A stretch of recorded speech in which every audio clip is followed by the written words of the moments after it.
بسم اللہ الرحمن الرحیم۔ قرآن کی روشنی میں پردے کا حکم۔ آج ہم ایک ایسی موضوع پر بات کریں گے جو ہماری عزت، حیا اور ایمان سے جڑا ہے۔ پردہ۔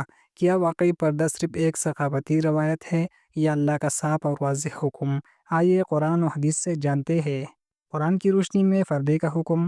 اللہ تعالیٰ سورۃ النور آیات نمبر 31 میں فرماتے ہیں، اور ایمان والی عورتوں سے کہو کہ وہ اپنی نظریں نیچے رکھ کے اپنی شرمگاہوں کی حفاظت کرے اور اپنی زینت ظاہر نہ کرے۔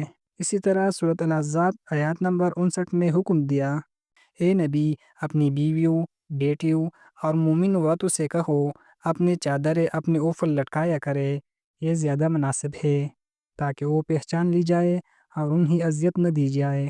حدیث کی روشنی میں پردے کی اہمیت۔ نبی کریم صلی اللہ علیہ وآلہ وسلم نے فرمایا، جب عورت بالغ ہو جائے تو اس کے جسم کا کوئی حصہ سوائے چہرے اور ہاتھوں کے نظر نہیں آنا چاہیے۔ ابو داؤد۔ ایک اور حدیث میں فرمایا، حیا ایمان کا حصہ ہے۔ صحیح بخاری۔ جو عورت دنیا میں پردہ کرتی ہے، اللہ تعالیٰ اسے قیامت کے دن عرش کا سایہ عطا فرمائے گا، اور وہ عورت جو حیا کی چادر اوڑھتی ہے وہ جنت کی خوشبو کے مستحق بنتی ہے۔ پردہ عورت کی قید نہیں، اس کی عزت اور حفاظت ہے۔ یہ صرف جسم کو نہیں بلکہ دل اور روح کو بھی پاکیزہ رکھتا ہے۔